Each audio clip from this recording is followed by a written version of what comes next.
Hello guys, and welcome to my HYDRA Durability Demonstration video. My HYDRA is a Sunbeam HYDRA. It means that I went Shadow Shot on tier 4 and Sunbeam on tier 5, giving it a 300 durability instead of the 375 that I would have had with an Obsidian or Barite Core version. It means that it's going to be lasting less time than if I had chosen the other path.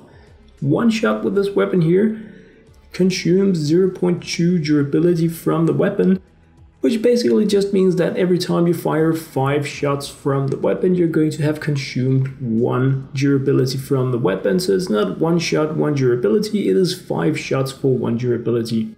This gives me a total of 1,500 shots in my Sunbeam HYDRA, which equals 150 magazines because I have 10 shots in one magazine with it.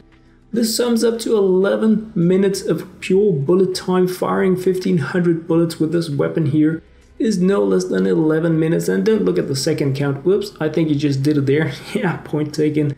5 minutes of reload time for the 150 magazines this weapon has to go through in order to break completely, meaning that you can use this weapon non-stop for 16 minutes, and that is the low durability Sunbeam version of it, or Shadow Shot. Kind of stating here that if you are going to be casually playing the game, playing most missions, you're not going to be firing this weapon here for 5 minutes in a row in every given mission. Even if you have a defense mission where you need to be defending something for 7-8 minutes, you're not going to be non-stop using the weapon during that time. You're going to have traps and stuff, you're going to be doing radars, you're probably not going to be firing it at all.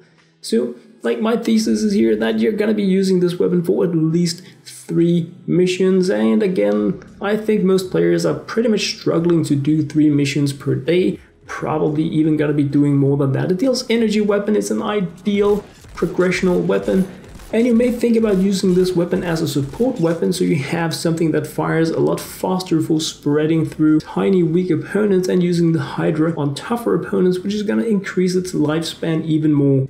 My thoughts on the HYDRA for new players out there obtaining weapons without having the schematic is that this is an ideal weapon for you to get. Go for the Obsidian variant because it will last longer and you don't need the additional punch that such a high tier weapon has. So go for the Obsidian version of it, use it in combination with another faster firing weapon, and use this here for things such as blasters, smashers, and like the husky husks that need to take additional punch. Please put your comments and thoughts down there. How long time would this HYDRA heal last for you? If you're thinking about mine, the Sunbeam, put that down, but you can also think about the Obsidian version. How would you use it and how much enjoyment would you have in terms of missions and or days for using the weapon? That was what I had to share in this video, guys. I hope you enjoyed. As always, thank you very much for watching.